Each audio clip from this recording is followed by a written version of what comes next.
What's going on, all you arcade enthusiasts? I have an issue with my Donkey Kong board, and yeah, I figured, you know, I'm getting ready to take this thing out and try to fix it and so on. But I figured, you know what, since I'm looking at my Donkey Kong, let's make a video about 10 things you may not know about Donkey Kong. But first, let me show you my goofy sound. I have a sound that's funny on my Donkey Kong. Check it out. I'm gonna start the game. The jump sound is a solid tone. But I'm gonna go ahead and jump, and I'm gonna show you what I'm talking about. That sounds normal. Listen when I jump. What is that? So I'm gonna have to fix that. But okay, let's continue. Alright, number 1. Mario was originally a carpenter, not a plumber. Number 2. Did you know inside the ROM data on a Donkey Kong arcade machine there's a hidden message? And the message actually says, if you can read this, call this number and we will teach you how to program. That message is inside every single Donkey Kong arcade machine. Anyways, okay. And also, before, that's number 2. Let's go on number 3. Before settling on the name Jumpman, Mario was originally called Mr. Video. So, see, this is where Mario first, you know, got into Nintendo. You know, this is where Mario first debuted, okay? But at this time, they called him Jumpman, okay? But even before they decided to call him Jumpman, they were going to call him Mr. Video. Okay, and that's number 4. Donkey Kong was originally going to be a Popeye game. Yes, they wanted to make this Popeye, but they could not get the rights, so they ended up making it Donkey Kong. But they actually considered making this a boxing game way back in '81. They're like, you know, what about a boxing game? What do you guys think about that? Which is funny because later on they did make a Popeye game, and later on they did make a boxing game. Pretty interesting. But okay, this is number 5. Donkey Kong's movements were actually inspired by a horse's movements. See, well, they sent a bunch of guys out to study different things, try to make the best animation possible, because they were very limited on what they had. And so they actually went and they studied gorillas and stuff, and they said, oh, the movements of that will be hard to put in the video game. So they actually studied a horse's movements, how a horse walks, how a horse moves, and they used that in some ways to integrate into the game how Donkey Kong should move. Okay, number 6. The hammer music was actually based off of a military charge / battle music. When you grab that hammer, that's actually the music that inspired that music was like a military charge. Okay, now we're on number 7.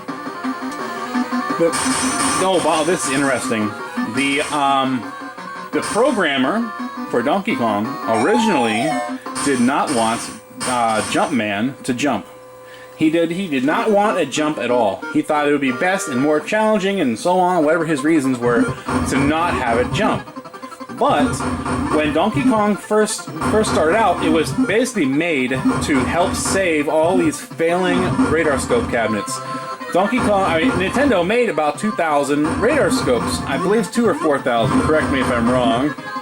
But there's all these RadarScopes out there that weren't doing so well, and Nintendo was thinking we might not make it in this business here in the U.S.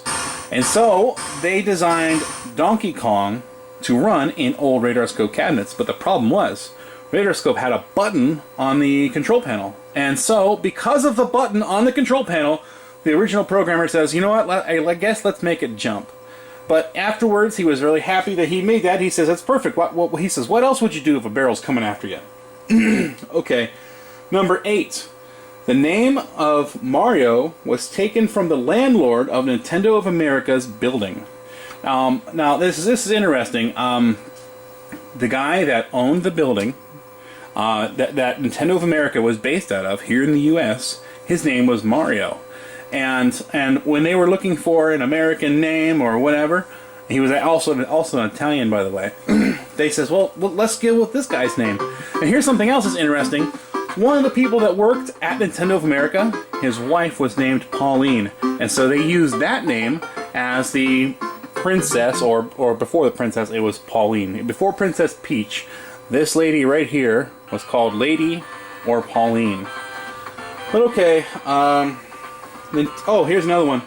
Nintendo was sued by Universal Studios because Universal claimed that Donkey Kong, the name and the character, the idea of the gorilla and all that, was too similar to their movie King Kong, and so they had a lawsuit, and the lawyer that won the lawsuit for Nintendo, his name was John Kirby, and to thank John Kirby, they used John Kirby's last name in another video game called Kirby's Dream Land. Also, I think I already went over this, but I'm gonna tell you because it's on my piece of paper. I wrote a little piece of paper of different things. RadarScope was originally... Okay, well, first off, Donkey Kong was not the first, it was not the second game that Nintendo made. There was quite a few other games that Nintendo made in Japan with varying success, you know what I mean? RadarScope was brought over here to the US as a test, and it failed. People just didn't like it. And so, anyways, many of these RadarScopes were converted at the factory, or at Nintendo US, were converted to play Donkey Kong. But, yeah, that's about it. If you guys like my videos, please subscribe, please leave a comment down at the bottom, tell your friends, you know, so on. Watch more videos. Have a good day. I meant to say Kirby, not Kirby's Dream Land. But hey, click on this area right here, and I might do a trick.